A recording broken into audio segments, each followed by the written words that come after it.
orang-orang penakut, orang-orang yang tidak percaya, orang-orang keji, orang-orang pembunuh, orang-orang sundal, tukang-tukang sihir, penyembah-penyembah berhala, dan semua pendusta. Mereka akan mendapat bagian di dalam lautan yang menyala-nyala oleh api belerang. Inilah kematian yang kedua.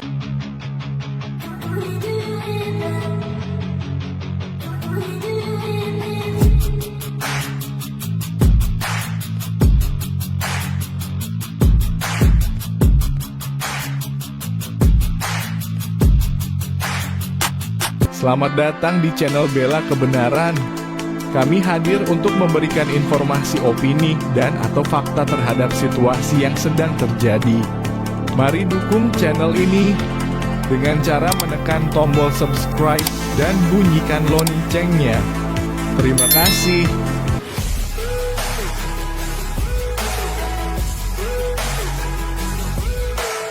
Bagaimana kabarnya hari ini? Luar biasa, saya percaya kita luar biasa sekalipun lagi ada masalah, amin. Kita luar biasa bukan karena lagi ada masalah atau tidak, saudara. Ya, karena hidup ini selalu berputar.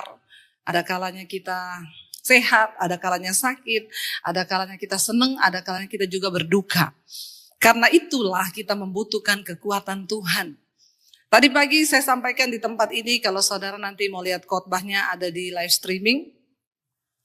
Bagaimana kisah Raja Asa ketika dia menghadapi peperangan, dia terancam, lalu dia mulai mengandalkan kekuatan manusia dan dia melupakan untuk mengandalkan Tuhan. Ya, dan firman Tuhan berkata kepada dia, saudara, di dalam 2 Tawarik pasal yang ke-16 ayat yang ke-7 ayat yang ke-9. Kita baca hari ini, saudara. Saya cuma mau ngambil ayat ini saja. 2 Tawarik pasal yang ke-16 ayat yang ke-9. Baca sama-sama 1, 2, 3. Karena mata Tuhan menjelajah seluruh bumi untuk melimpahkan kekuatannya. Kepada siapa? Kepada mereka yang bersungguh hati terhadap Dia. Saudara, firman ini berkata, sebab mata Tuhan menjelajah, bukan cuma di Surabaya, bukan di Jakarta. Di mana? Di seluruh bumi. Untuk apa, saudara? Untuk melimpahkan kekuatannya kepada siapa? Kepada mereka yang bersungguh hati terhadap Tuhan. Tuhan itu sedang mencari orang-orang yang layak untuk menerima kekuatannya. Matanya sedang menjelajah ke seluruh bumi. Dia mencari orang-orang yang layak untuk dilimpahkan kekuatannya. Saudara baca ayat ini, wow gak saudara? Wow. Jadi Tuhan tuh lagi nyari. Di seluruh bumi matanya menjelajah. Mana ya orang-orang yang mau aku berikan kekuatanku. Yang akan aku limpahi kekuatanku. Ayat ini berkata, syaratnya yang dicari oleh Tuhan adalah orang-orang yang bersungguh hati mencari siapa? Terhadap Tuhan. Saya berdoa supaya kita semua di sini menjadi orang yang layak untuk dilimpahi kekuatan Tuhan. Katakan, amin. Kenapa kita butuh kekuatan Tuhan, saudara? Jangan pernah salah mengartikan berkat dan kemenangan itu, berarti orang itu diberkati, disertai Tuhan, buktinya dia kaya. Maaf, kekayaan bukan menjadi tolak ukur seseorang disertai Tuhan. Jangan pernah berpikir ketika saudara melihat orang diberkati, orang kaya, orang itu berarti diberkati Tuhan, disertai Tuhan. Setan juga bisa beri kekayaan. Tolak ukur orang disertai Tuhan bukan kekayaan. Jangan juga berpikir ketika orang itu hidup, dia miskin, dia gak punya apa-apa. Lalu kita berpikir, dia ini dikutuk Tuhan. No. Saudara diberkati atau tidak itu gak ada hubungannya sebenarnya dengan keselamatan yang sudah kita terima dari Tuhan. Inilah hidup. Setiap kita akan mengalami yang namanya pasang surut. Karena itu kita membutuhkan kekuatan Tuhan. Kenapa, saudara? Karena Ada orang yang ketika dia miskin, dia tuh sungguh-sungguh cari Tuhan. Makanya ada seorang ibu datang sama saya, Bu, suami saya selingkuh, Bu. Saya doanya sama Tuhan gini, Tuhan bikin suami saya miskin lagi, biar kami bangkrut. Kenapa? Karena waktu dulu dia miskin, Bu, dia tuh setia cari Tuhan. Dia melayani Tuhan, dia sayang keluarga, dia setia kepada keluarga. Tapi ketika dia diberkati, dia lupa Tuhan, Bu.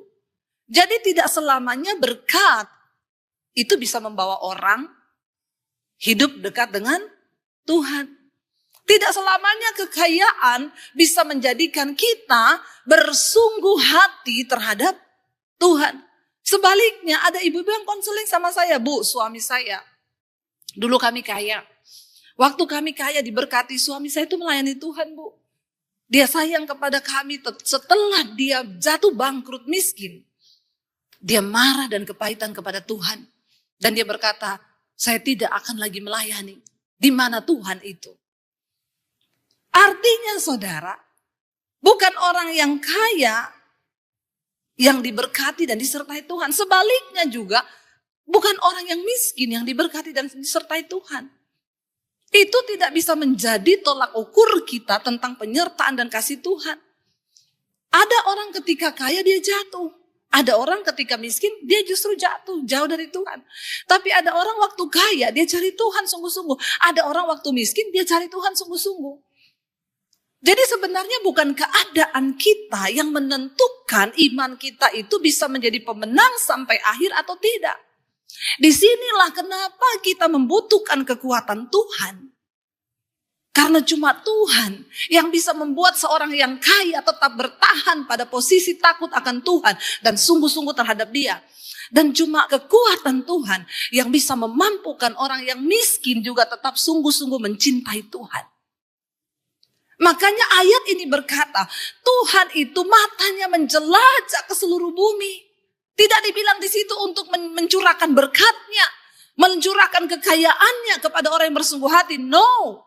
Firman ini berkata, mata Tuhan menjelajah ke seluruh bumi untuk mencurahkan, melimpahkan apa?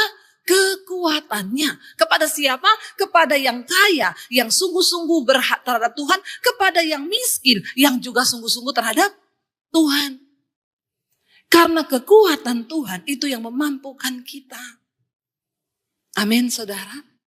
Kita harus mencapai kemenangan di dalam iman sampai pada garis yang terakhir, saudara. Di dalam kitab Wahyu pasal 21 ayat yang ke-7, firman Tuhan berkata begini. Wahyu 21 ayat yang ke-7, saudara. Barang siapa menang, ia akan apa? Memperoleh semuanya ini. Dan aku akan menjadi Allahnya dan dia akan menjadi anakku. Sebagai orang percaya kepada Tuhan, kita harus terus melangkah di hidup ini. Baik kita kaya, baik kita miskin, kita butuh kekuatan Tuhan. Supaya sampai pada garis akhir, kita menjadi pemenang. Jadi gak ada hubungannya sama miskin atau kaya. Kita semua dituntut untuk menjadi pemenang. Barang siapa menang, ia akan memperoleh semuanya ini dan aku akan menjadi Allahnya dan ia akan menjadi anakku. Sebaliknya ayat 8 berkata apa di sana? Ayat yang ke-8 firman Tuhan berkata, baca sama-sama. Tetapi orang-orang penakut, orang-orang yang tidak percaya, orang-orang keji, orang-orang pembunuh, orang-orang sundal, tukang-tukang sihir, penyembah-penyembah berhala, dan semua pendusta, mereka akan mendapat bagian di dalam lautan yang menyala-nyala oleh api belerang. Inilah kematian yang kedua. Kenapa kita butuh kekuatan Tuhan? Supaya entah kita kaya, entah kita miskin, kita diberi kemampuan untuk terus menjaga hidup di dalam perkenanan Tuhan. Kita harus mencapai garis kemenangan. Kita harus mencapai garis finish sampai pada akhirnya. Jangan pernah meninggalkan Tuhan apapun keadaanmu. Saya ketemu dengan hamba Tuhan, dia bilang, Bu, saya sudah hampir meninggalkan pelayanan. Enggak ada Tuhan-Tuhanan. Kenapa saya melayani Tuhan tapi saya tetap miskin? Saya bilang, Pak, engkau membutuhkan membutuhkan kekuatan Tuhan. Saya pernah ada di posisi itu, tidak punya uang 1 sen pun, tidak ada tempat saya jadikan tempat pelarian. Tapi saya tetap bertahan karena Tuhan memberikan aku kekuatannya untuk aku bisa melewati semua hal itu. Amin, saudara. Sebaliknya ada orang yang kaya, karena dia diberkati, dia lupa Tuhan, dia jatuh dalam persinahan, dalam kenajisan. Dia mempergunakan hartanya untuk sesuatu yang tidak dikenan Tuhan. Karena bingung mau buat apa lagi uangnya. Akhirnya jatuh, berselingkuh, pelihara perempuan. Dan akhirnya dia melupakan Tuhan. Saya cuma bilang, kau butuh kekuatan Tuhan. Jadi mau miskin, mau kaya, kita semua butuh kekuatan Tuhan. Untuk kita berjuang sampai pada garis akhir. Makanya saya mau bilang di sini buat kita yang hari ini merasa masih miskin, kekurangan, jangan sedih. Karena di luar sana ada begitu banyak orang kaya yang sudah jauh dari Tuhan. Dan mereka juga sama-sama tidak memiliki kekuatan dari Tuhan untuk bertahan dalam kesetiaan sampai pada garis akhir. Makanya saudara, kalau kita lihat di sini ya, kita baca di dalam ya Filipi, mari kita lihat bersama. Filipi pasal yang keempat, ayat yang ke-13. Filipi pasal yang keempat, ayat yang ke-13, di sana Rasul Paulus menulis begini, segala perkara dapat kutanggung di dalam Dia yang memberi apa? Kekuatan kepadaku. Segala perkara bukan berarti hanya yang enak atau yang tidak enak. Tetapi namanya segala perkara, baik enak, tidak enak, baik miskin, baik kaya, dia dapat menanggungnya karena apa? Tuhan memberi kekuatan kepada dia. Coba kita baca mulai dari ayat yang ke-12, saudara. Ya, Rasul Paulus menulis begini, mulai dari ayat 12, Filipi 4. Baca bersama, dia bilang apa? Aku tahu apa itu kekurangan. Aku juga tahu apa itu kelimpahan. Artinya Rasul Paulus pernah ada di dalam satu keadaan dia benar-benar kekurangan. Enggak punya apa-apa. Yang di sini merasa kekurangan, jangan sedih. Semua orang-orang di dalam Alkitab dicatat sebagai orang-orang yang juga pernah ada di dalam titik yang sama. Mereka mengalami kekurangan. Bahkan saya pun yang hari ini menyampaikan firman Tuhan di depan saudara. Saya pernah merasakan yang namanya hidup miskin tanpa ada apa-apa di hidup saya. Aku tahu apa yang namanya kekurangan. Sebaliknya Rasul Paulus bilang di sana apa? Aku juga tahu apa itu kelimpahan. Sebaliknya dia juga berkata, aku juga tahu apa yang namanya berkelimpahan itu. Semua yang aku mau bisa aku dapat. Dia pernah merasakan itu. Dalam segala hal dan dalam segala perkara, tidak ada sesuatu pun yang merupakan rahasia bagiku, baik dalam hal kenyang maupun dalam hal kelaparan. Baik dalam hal kelimpahan maupun dalam hal kekurangan. Baru muncul ayat 13 di sana dia berkata, segala perkara dapat kutanggung di dalam Dia yang memberikan kekuatan kepadaku.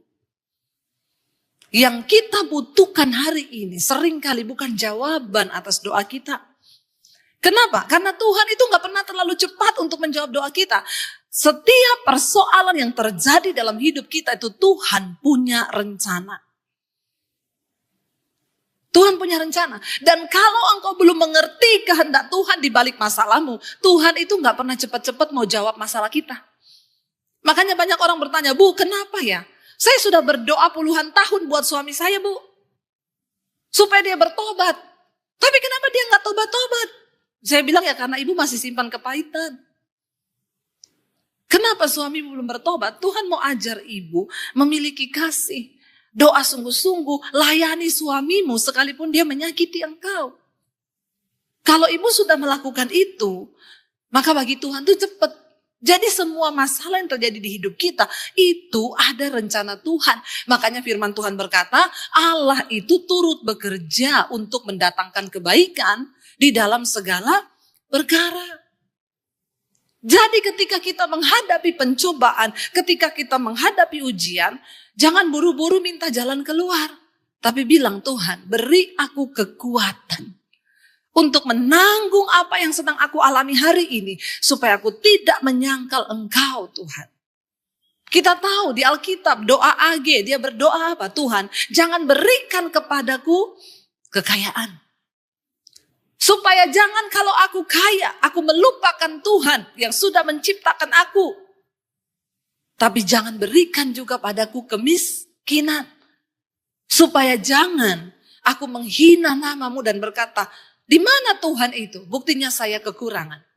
Dia bilang apa? Berilah padaku Tuhan apa yang patut untuk aku jalani di dalam hidupku.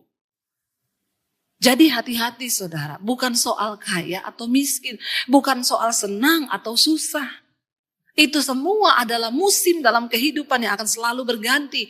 Tetapi yang terpenting yang harus kita miliki hari ini adalah hidup di dalam kekuatan Tuhan. Karena itu ayat itu berkata, mata Tuhan itu sedang menjelajah ke seluruh bumi.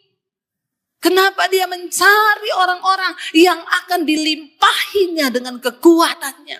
Karena Tuhan tahu yang manusia butuhkan di dalam pengiringannya kepada Tuhan itu adalah kekuatan Tuhan. Makanya Daud bisa berkata, sekalipun aku berjalan lewat lembah kelam, aku gak takut. Sebab Engkau besertaku. Bukan soal dijawab atau tidak. Penyertaan Tuhan, kekuatan Tuhan. Itu akan menjadikan kita orang-orang yang tidak mudah menyerah. Kalau soal proses, kita semua pasti diproses saudara. Kita semua pasti akan diproses. Kalau engkau belum pernah mengalami kekurangan, maka satu saat engkau akan diizinkan Tuhan. Kenapa? Karena tanpa engkau mengalami kekurangan, itu namanya belum komplit proses hidupmu. Makanya sekarang yang sedang diberkati, hati-hati. Minta sungguh-sungguh kekuatan Tuhan. Supaya ketika engkau diproses, engkau tidak jatuh. Ketika engkau menikmati kelimpahan, engkau juga tidak jatuh. Sebaliknya, orang-orang yang mungkin berkekurangan, ya satu saat Tuhan akan izinkan. Ya, kita harus melewati setiap musim di hidup kita. Rasul Paulus bilang, aku tahu apa itu kekurangan. Aku tahu apa itu kelimpahan. Tetapi dia bilang, dalam segala perkara, entah aku lapar, entah aku kenyang, entah aku miskin, entah aku kaya, Tuhan memberi kekuatan kepadaku. Segala perkara itu dapat ku tanggung di dalam Dia yang memberi kekuatan kepadaku. Bilang hari ini, Tuhan aku lagi ada masalah. Tapi aku percaya, aku pasti bisa melewati itu. Sebab Tuhan melimpahi aku dengan kekuatan dari tempat yang maha tinggi. Katakan amin. Yes saudara, tepuk tangan buat Tuhan yang tidak pernah meninggalkan kita. Mari kita punya pemahaman yang benar tentang Tuhan. Kenapa banyak orang menjadi kecewa? Karena engkau berpikir ketika kau akan hadapi masalah, yang Tuhan akan berikan itu jalan keluar. Hello. Tuhan bekerja sesuai dengan waktunya. Mungkin dia akan proses kita 2 bulan, tapi kan kita maunya hari ini proses, besok selesai. Kita lupa dan sering kali pun kita nyanyi, waktu Tuhan pasti yang terbaik. Tapi berapa sering juga kita, Tuhan besok dong Tuhan selesai masalah saya. Tuhan lusa dong Tuhan. Ingat, waktu Tuhan. Engkau pengennya besok, tapi Tuhan bilang 2 tahun. Amin. Saya ikut Tuhan. Susah terus saudara. Susah terus. Puluhan tahun. Kekurangan terus. Ya. Difitnah terus. Ya. Dijatuhkan terus. Ya. Puluhan tahun. Tapi Tuhan melimpahiku dengan kekuatannya.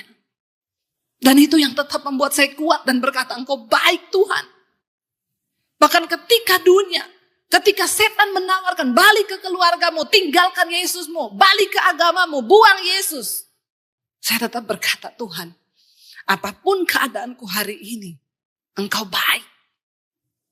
Karena aku sudah diselamatkan.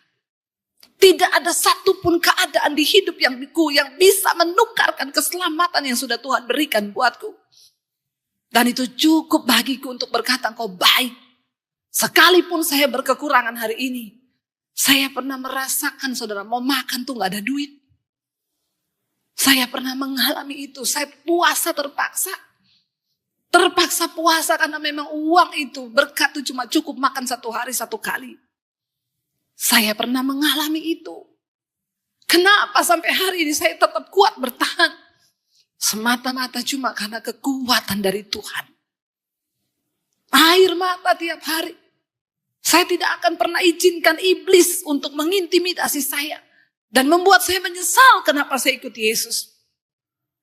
Saya cuma tahu satu hal. Semua yang engkau izinkan terjadi itu Tuhan mendatangkan kebaikan. Mungkin karena dulu karakter saya terlalu rusak. Mungkin karena dulu saya terlalu banyak dosa, makanya prosesnya itu lama. Tuhan bersihkan sehari satu-satu, dibersihkan ranting-ranting yang busuk, ranting-ranting yang kering itu dibuang. Dan itu tidak gampang. Cuma kekuatan Tuhan yang memampukan saya bertahan. Apakah saya nggak disertai Tuhan? Saya disertai Tuhan. Apa ketika saya berkekurangan, saya nggak disertai Tuhan? Mungkin orang, keluarga saya yang melihat saya berkata, syukur, siapa suruh ikut Yesus.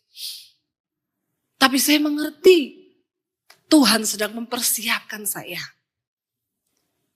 Dan tidak ada pilihan lain selain ikut menjalani proses Tuhan itu.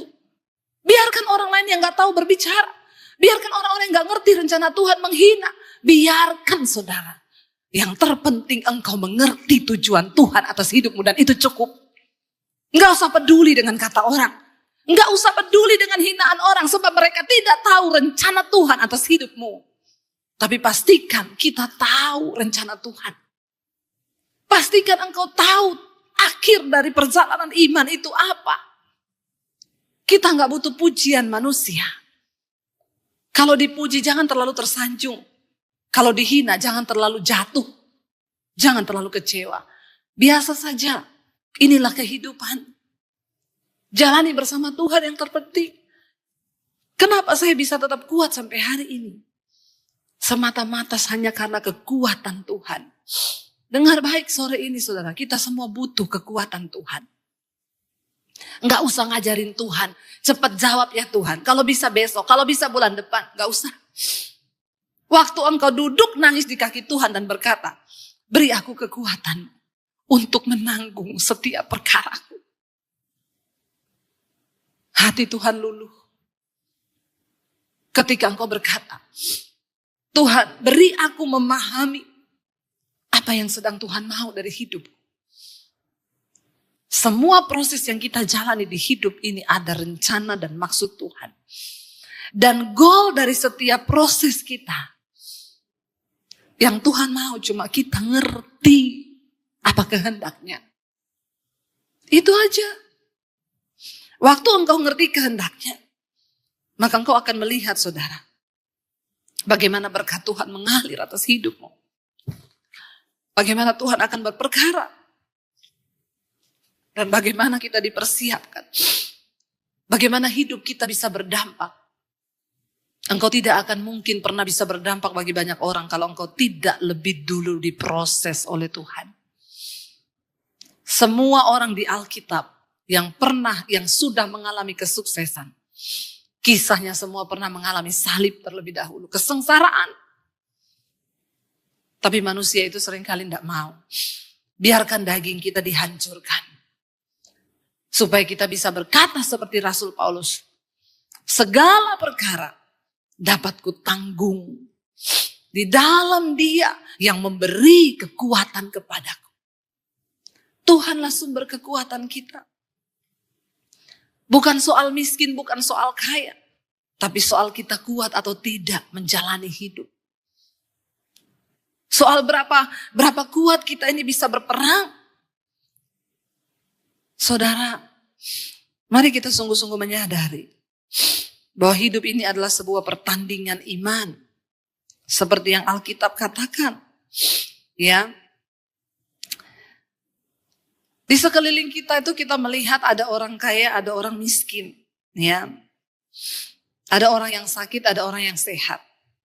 Itu kehidupan. Tapi semua itu tidak menjadi jaminan. Mereka itu menjadi pemenang-pemenang kehidupan. Bukan karena kayanya seseorang atau miskinnya seseorang. Tuhan mau saudara. Supaya kita ini menjadi orang-orang yang menang sampai pada garis akhir. Saya berdoa. Ya, 2 Tawarik pasal 16 ayat yang ke-9 tadi.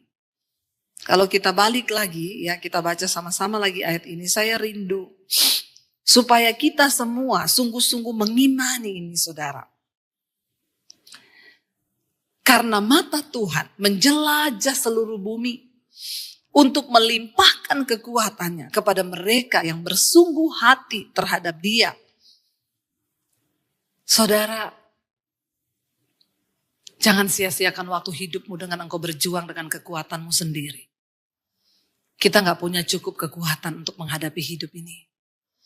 Ada saat-saat kita menjadi lemah dan rasanya ingin menyerah. Tapi ketika engkau menaruh harapan, ketika engkau taruh sandaranmu hanya kepada Tuhan, Dia Tuhan yang tidak pernah mengecewakan. Bukankah kita semua rindu? Tuhan bilang, barang siapa menang, dia akan menerima mahkota kehidupan yang dijanjikan Tuhan. Kita lihat hidup ini, saudara. Saya ini sedang hidup. Saya mau hidup dan saya berkata tiap hari, mungkin hari ini adalah kesempatan terakhir aku hidup untuk melakukan kehendak Tuhan. Hiduplah seolah-olah kita tuh mau mati besok. Apa yang sudah aku buat bagi Tuhan? Jangan engkau berpikir hidup ini masih terlalu panjang untuk engkau sia-siakan. Berpikirlah bahwa waktu-waktu ini adalah waktu-waktu yang singkat. Dan Tuhan sedang mengejar kita untuk melakukan sesuatu bagi kepentingannya. Tadi pagi saya sampaikan, mari kita mulai belajar hidup bagi kepentingan Tuhan. Berhenti hidup bagi kepentingan kita sendiri, tapi kita berkata, Tuhan kami mau hidup bagi kepentingan-Mu. Apa artinya hidup bagi kepentingan Tuhan? Saya gak punya uang Bu untuk saya berikan untuk bangun gereja atau apa. No. Engkau bisa hidup bagi kepentingan di tengah keluargamu. Sebagai suami, jadilah suami yang takut akan Tuhan. Yang membawa istri dan anak-anaknya datang kepada Tuhan. Sebaliknya sebagai istri, jadilah penolong yang terbaik bagi rumah tanggamu. Bagi anak-anakmu, bagi suamimu. Lakukan bagian kita sesuai yang sudah Alkitab tulis. Sebagai suami yang kau dituntut oleh Alkitab menjadi imam. Hai suami-suami. Jadilah imam yang benar. Kasihilah istrimu. Supaya doamu jangan terhalang. Setidaknya engkau berkata hari ini, Tuhan, aku mau melakukan bagianku seperti yang firman Tuhan tulis.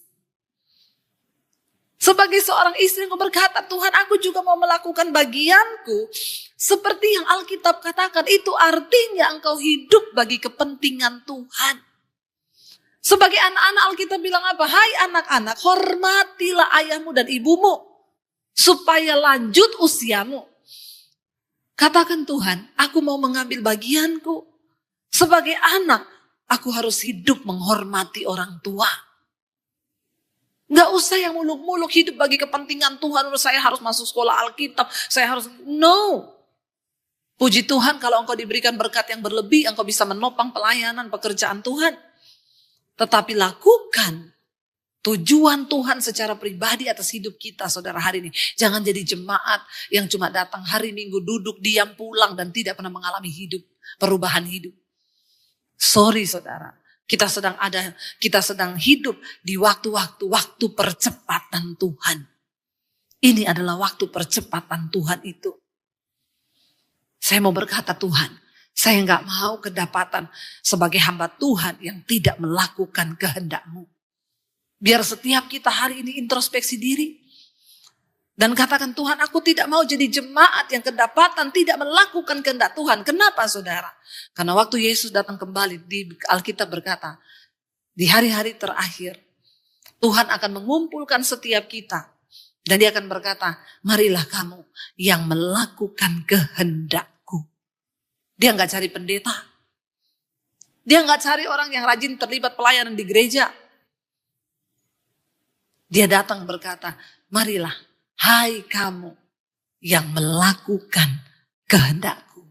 Sebab bukan semua orang yang berseru pada Tuhan, Tuhan yang akan masuk dalam kerajaan surga. Hanya mereka yang melakukan kehendak Bapa. Minta kekuatan Tuhan, saudara. Minta kekuatan Tuhan supaya kita dimampukan menjalani setiap peran di dalam hidup kita. Sebagai suami, minta kekuatan Tuhan berlutut untuk engkau menjadi suami yang benar. Sebagai istri, minta kekuatan Tuhan supaya kita juga boleh menjadi istri yang benar. Sekalipun pahit Tuhan, aku mau bayar harga bagi suamiku. Mungkin dia berselingkuh, tapi aku mau menjadi istri yang mau berdoa bagi dia supaya dia bisa diselamatkan. Minta saudara, yang kita butuhkan hanya kekuatan Tuhan. Supaya kita mampu bertahan sampai pada garis akhir. Karena kitab Wahyu tadi berkata, kita sudah baca di Wahyu pasal yang ke-21 ayat yang ke-7. Ya, ingat, Wahyu 21 ayat yang ke-7 berkata, barang siapa menang, ia akan memperoleh semuanya ini. Dan aku akan menjadi Allahnya, dan dia akan menjadi anakku. Bukankah itu yang kita rindukan? Kita sedang berjuang di hari-hari ini. Kita semua punya masalah. Semua orang punya masalah. Makanya orang yang konseling kepada saya itu banyak, saudara. Kadang-kadang saya juga bingung. Bu, apa yang harus saya lakukan? Bu, apa yang harus saya lakukan? Saya bilang cari Tuhan. Cari Tuhan. Cuma dengan mencari Tuhan engkau akan mendapatkan kekuatannya. Engkau cari saya. Percuma. Saya cuma mendoakanmu. Tapi waktu engkau cari Tuhan, masuk ke kamarmu, tutup pintu, berlutut kepada Tuhan di situ. Ayo saudara, rahasianya cuma satu, datang duduk di kaki Tuhan, buka hatimu dan katakan, Tuhan, apa yang kau mau dari hidupku? Berapa banyak saudara yang sudah jadi Kristen dan engkau melakukan hal itu? Sebuah kerinduan di dalam hatimu hanya untuk melakukan apa yang Tuhan mau. Saya yakin saudara, kalau kita punya kerinduan seperti itu, maka Alkitab berkata, yang tadi Tuhan sedang menjelajah matanya ke seluruh bumi. Waktu dia dapati engkau sedang berlutut di kamarmu, dia berhenti sejenak dari penjelajahannya. Dan dia turun atas hidupmu, melimpahkan engkau dengan kekuatannya. Dan saudara bisa bayangkan kalau kita mendapatkan kekuatan Tuhan. Itu artinya engkau memperoleh kemenangan yang sesungguhnya di dalam hidupmu. Kenapa? Karena tidak ada satupun keadaan yang bisa membuat kita jauh dari Tuhan. Dalam segala perkara Rasul Paulus bilang, aku dapat menanggung segala perkara itu di dalam Tuhan yang memberikan kekuatannya kepadaku. Biar kita semua mau hidup sungguh-sungguh dekat dengan Tuhan. Biar kita semua mau hidup sungguh-sungguh melekat dengan Tuhan hari-hari ini. Kita tidak bisa lagi pakai kekuatan kita, saudara. Kita cuma butuh kekuatan Tuhan. Sebab dia yang sanggup membawa kita menang. Hari ini saya rindu membawa saudara ketemu secara pribadi dengan Tuhan. Lewat penyembahanmu saya undang para imam musik. Mari datang pada Tuhan secara pribadi. Saya hanya menyampaikan apa yang sudah firman Tuhan suruh sampaikan. Tapi hari ini saudara praktik, cari Tuhan secara pribadi. Datang lewat pujian penyembahan. Berhubungan langsung dengan Tuhan. Supaya engkau mengalami kekuatannya. Supaya engkau mengalami hadiratnya yang akan membawa engkau kepada kemenangan. Bangkit berdiri bersama saudara.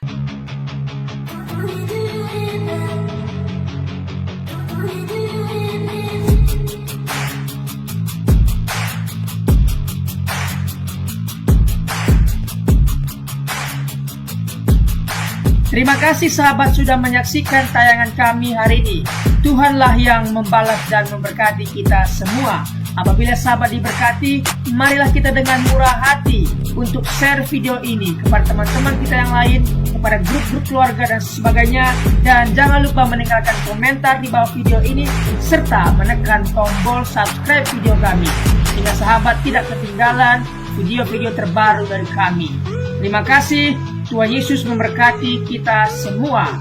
Dan dengarkanlah firman Tuhan singkat ini.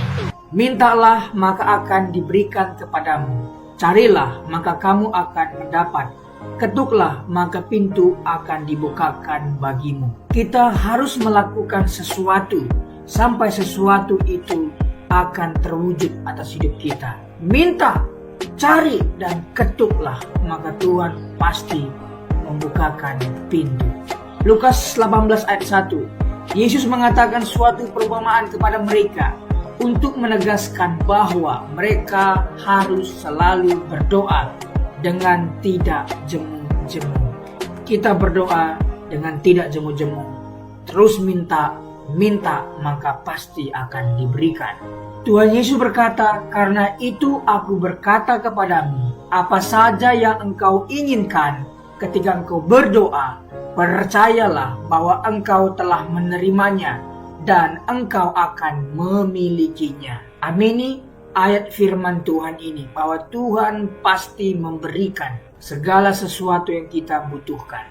Semoga Allah, sumber pengharapan, memenuhi kamu dengan segala sukacita dan damai sejahtera dalam iman kamu, supaya oleh kekuatan Roh Kudus kamu berlimpah-limpah dalam pengharapan. Terima kasih.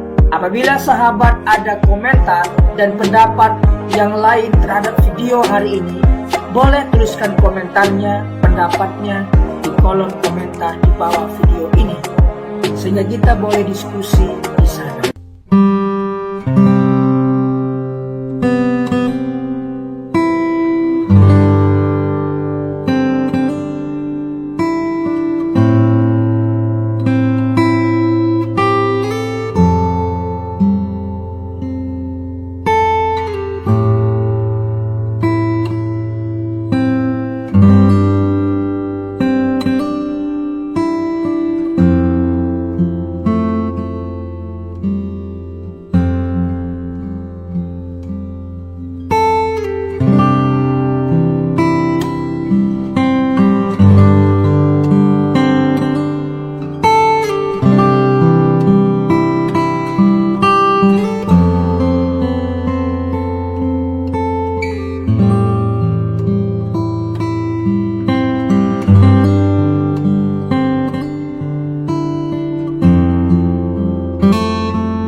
Tuhan.